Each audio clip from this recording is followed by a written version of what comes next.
2022 का अगर आप चुनाव देखेंगे उत्तर प्रदेश का, तो अगर टिकट डिस्ट्रीब्यूशन की बात करेंगे तो सारी कम्युनिटीज़ को समाजवादी पार्टी ने भी टिकट दिए हैं। अगर मैं ओबीसी 15 ओबीसी को मतलब 15 अगर यादव उन्होंने टिकट दिए हैं, तो 66 टिकट जो हैं उन्होंने अन्य ओबीसी जो जातियाँ उनको दिए।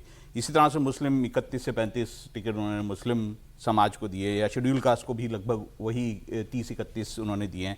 अपर कास्ट को भी 31 के लगभग मतलब टिकट्स दिए थे। तो मुझे लगता है कि जब चुनाव में मतलब राजनीतिक पार्टियां जाती हैं तो वो कम्युनिटी वाइज जाती हैं। वो ये देखती हैं कि किस जगह पे किस कम्युनिटी का कौन सा जोर है, किस जाति का कौन सा जोर है।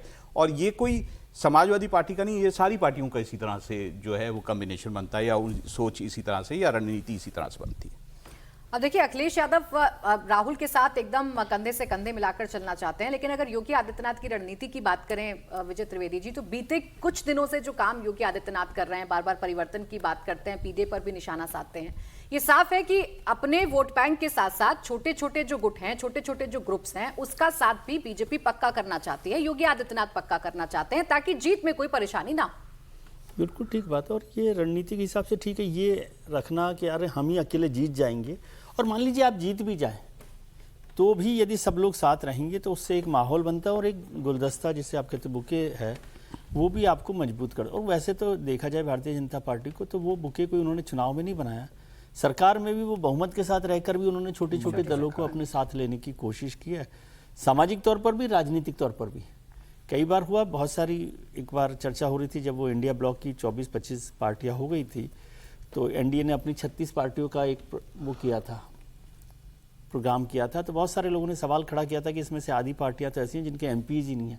एमपीज भले ही ना हो, लेकिन वो आपको इलेक्शन में तो मदद करेंगे ना, यदि वो आपको, बल्कि वो ज़्यादा जोर से मदद करेंगे कि भाई आपका एमपी भी नहीं है, एमएलए भी नहीं है, फिर भी आपको पार्टी ने साथ रख रखा है। तो ऐसे छोटे छोटे ग्रुप्स मदद करते हैं। और वो जो फिल इन द ब्लैंक्स होते हैं, इलेक्शन में बहुत सारे फिल इन द ब्लैंक्स भी होते हैं ना, ऊपर से हमको लगता रहता है, तो वो दरारें भरने का भी काम मदद करने में ये करते हैं। और अखिलेश जी भी उसी तरह से कर रहे हैं, जैसे अभी राहुल जी ने भी जिक्र किया कि वो जो नॉन यादव ग्रुप्स हैं, ऊपर से ऐसा लगता है कि वो केवल यादव फैमिली को ऐसा कर रहे हैं, लेकिन वो नॉन यादव ग्रुप्स पर ज़्यादा ताकत लगा रहे हैं और उसको भी मजबूत करने का काम कर रहे हैं, सीमेंटिंग करने का काम कर रहे हैं। वो तो कह ही रहे हैं कि पीडीए का गुलदस्ता तभी सजकर तैयार होगा जब इसमें तमाम समाज के जो लोग हैं वो शामिल हो जाएंगे। और इसी को लेकर अखिलेश यादव लगातार अपने कुनबे को बढ़ाने की भी कोशिश कर रहे हैं, वोट बैंक को बढ़ाने की भी कोशिश कर रहे हैं। एक छोटा सा ब्रेक लेंगे, ब्रेक के उस पार पुणे में कार्यक्रम के दौरान मनुस्मृति पर क्या बोले राहुल, नवीन टीम को मोदी ने क्या मंत्र दिया, छत्तीसगढ़ में क्या एंडोस्कोपी से पेपर लीक हो गया, कहानी कुर्सी की मेनी खबरों पर करेंगे बात इस ब्रेक के बाद।